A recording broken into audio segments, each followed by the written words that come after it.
Alloh azza va jalla o'lim farishtasiga nido qiladi. Kim qoldi ey o'lim farishtasi? U javob beradi: Jabroil qoldi, Mikoil va Isrofil. Va men sening ojiz quling. Vafot etmagan faqatgina 4 farishta qoldi. Va Alloh o'lim farishtasiga aytadi: ularning jonlarini ol. Va Jabroil, Mikoil, Isrofil ham vafot etishadi. Keyin Alloh o'lim farishtasidan so'raydi: kim qoldi? U esa faqatgina men sening ojiz quling, Allohingga o'l deydi. Va u o'ladi. Alloh tabaraka va taolo 7 ulkan osmonlarni o'zining o'ng qo'li bilan ushlaydi. Keyin ularni 3 marotaba silkaydi va har safar bugun mulk kimga tegishli? Bugun mulk kimga tegishli? Bugun mulk kimga tegishli deb so'raydi. Hech kim javob bermaydi.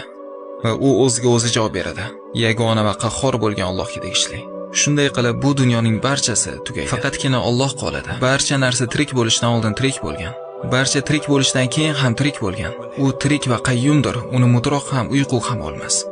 Al-Vahid qoladi, yagona, Al-Ahad, Al-Malik, barcha narsaning bitta-yu bitta egasi. Bu haqga iymon keltirganingdan so'ng men senga muhim savol beraman. Bu zotning sening qalbingdagi o'rni qancha? Uning buyruqlarini qalbingda ulug'laysanmi? Uning taqiqlarini qalbingda hurmat qilasanmi? Allohning yuzidan boshqa hamma halok bo'ladi.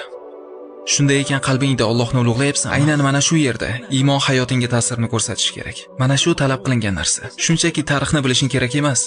Sen Allohning hukmdorligidan boshqa hukmdorlik yo'qligini bilishing kerak. Shunday qilib biz Allohning qullarimiz. Allohsiz bizning hech qanday kuch-qudratimiz yo'q. Va Allohning o'zidan boshqa uning qahridan qochadigan joyimiz yo'q.